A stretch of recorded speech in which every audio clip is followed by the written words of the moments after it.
Bank गए थे और वो कैश डिपॉजिट वाला या फिर जो ऑपरेशंस वाला है आपके पीछे पड़ गया कि इंश्योरेंस खरीद लो। क्या आप भी इस ट्रैप के अंदर फंस गए और you ended up paying them some kind of insurance premium? So let's, dive into this problem and look at why it is not advised to buy your insurance from the banker.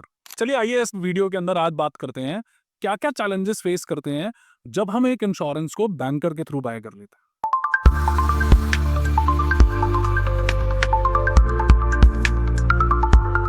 तो generally आजकल होता क्या है, आप किसी भी bank अपने जाते हैं और वहां पर आप किसी भी तरह की सर्विस प्रोवाइड करते हैं तो आगे से आपका जो सर्विस प्रोवाइडर है वो आपसे रिक्वेस्ट करता है कि सर एक इंश्योरेंस पॉलिसी ले लीजिए। बट क्या आपको ऐसा लगता है कि वो जो बैंकर आपको ये एडवाइस कर रहा है, is he trained enough to sell you insurance, और is there actually any kind of obligation that you have towards the bank of buying an insurance? No, there is no obligation. Also, the person selling you the insurance is not trained to do so. But वो सिर्फ और सिर्फ वही चीज बेच रहा है आपको जो उसके ब्रांच मैनेजर ने या फिर उसकी मॉर्निंग ईमेल में बताई गई उसको बेचने के लिए। अब आ जाओ इसको थोड़ा सा डेप्थ में स्टडी करते हैं, क्या क्या प्रॉब्लम्स फेस करनी पड़ती हैं उन लोगों को जो पॉलिसीज बाय कर लेते हैं बैंक से। इस डिस्कशन से पहले एक बात आपको बता देता हूं, ये बैंकर्स आपको अप्रोच भी तभी करते हैं जब ये चेक करते हैं आपके अकाउंट में बैलेंस है या नहीं है। आपके अकाउंट में अगर बैलेंस होगा, they will start pushing you to buy insurance. तो this is the way how they get to know कि आपके पास पैसा है कि नहीं है इंश्योरेंस खरीदने के लिए। अब आ जाते हैं मेन पॉइंट पर, क्या क्या चैलेंजेस आते हैं। तो एक सबसे बड़ा चैलेंज जो लोग फेस करते हैं वो ये फेस करते हैं कि जो इंश्योरेंस प्रोडक्ट आपको बेचा जा रहा है उसके पीछे ये थॉट ही नहीं दिया गया क्या ये इंश्योरेंस आपके लिए रिक्वायर्ड है कि नहीं है। तो एक एग्जांपल लेता हूँ। एक 55 years old person goes to the bank, उसको एक इंश्योरेंस पॉलिसी दे दी जाती है और कह दिया जाता है कि आप 12 इयर्स तक प्रीमियम पे कीजिएगा। The person who is already 55 years old, do you actually think should buy a policy जिसमें उसको 12 इयर्स की पेमेंट लायबिलिटी रखनी चाहिए? No, this is not the right way. फिर एक बात आ जाती है, बैंक के पास आप गए, बैंकर ने आपको बोला बॉस आप 5 इयर्स इन्वेस्ट करिए इस पॉलिसी में एंड गारंटीड 5 इयर्स के बाद हम पैसा आपको डबल वापस कर देंगे। Now the problem here is, क्योंकि वो बैंक में बैठा है, आपको ऐसा लगता है कि द कमिटमेंट और the communication that he is doing to you is always right. ये भी सच नहीं है। ऐसा कोई प्रोडक्ट ही नहीं है मार्केट के अंदर जो आपको गारंटीड 5 इयर्स में पैसा डबल करके दे दे। तो ये भी एक मिस सेलिंग की वो है। Also the strangest part is, जब आप 5 साल के बाद ये रियलाइज करोगे कि प्रोडक्ट मुझे गलत बेच दिया गया था, जिसने आपको पॉलिसी बेची थी वो तो वहां पर है ही नहीं, या तो वो प्रमोशन लेके कहीं और चला गया है या शायद वो बैंक ही चेंज कर चुका है। अब आ जाते हैं इसके बाद की प्रॉब्लम्स पे। तो मेरे पास लास्ट ईयर एक इंस्टेंस आया पोस्ट कोविड का। A claim came to my team where they requested that insurance company is not paying the claim. So we requested the client to send us the insurance policy and we started reading the policy.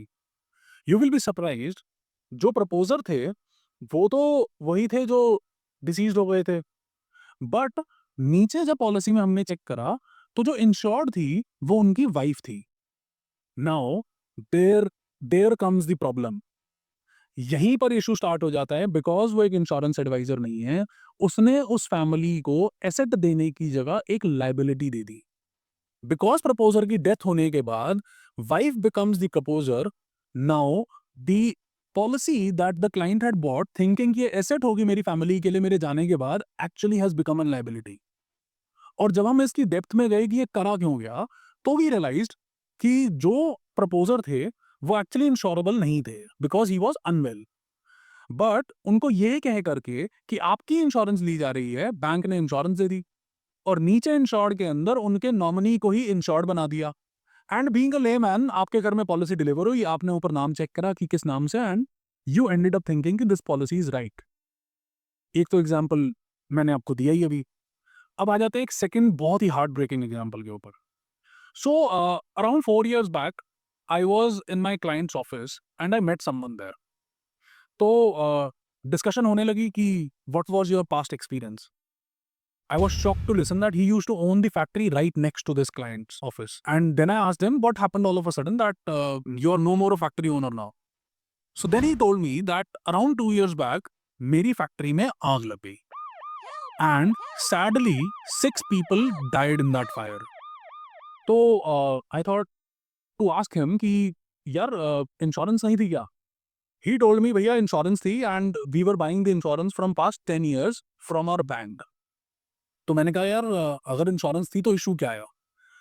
तो now he told me कि sir we were thinking कि क्योंकि हमने bank से insurance ली है तो bank is liable to get the claim settled, while जब क्लेम एक्चुअल में राइज हुआ and we started filing the claims, we got to know that the insurance that was to be made for our factory was only made for our stock, and it was never shown that this is a manufacturing unit, not a warehouse.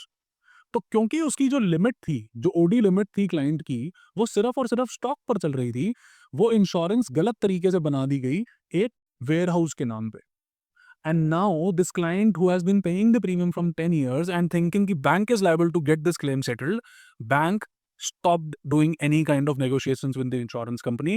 In fact, they seized their asset that was shared against the mortgage, and they ended up selling out their house also. The saddest part was the guidance of insurance was not proper. Because 6 people died, this person was arrested. Everything that has been, identified in this case as a loss could have been covered if the proper guidance would have been provided. So, इस सब को सुनने के बाद, now ask yourself, do you think just a banker can help you buy insurance? No. Once again, I'll say that he's not trained to do that. Rather, I'll always suggest you buy insurance from someone who is well equipped with the insurance knowledge and is into mainstream insurance business. He's not a part-time insurance seller like, let's say he's a tuition teacher and sells insurance part-time. They will not be able to do justice with you. So that is why I always suggest my clients, don't think it as an obligation to buy insurance from your bank. Your bank earns from everything that he sells to you. आप debit card लेते हैं, charges पे करते हैं, OD लेते हैं, charges पे करते हैं. So there is no obligation of that such. Once again, if you like this kind of content, do subscribe to my channel so that I keep getting such content for you. Thank you so much. I'm Harsimrat Gujral, your insurance advisor.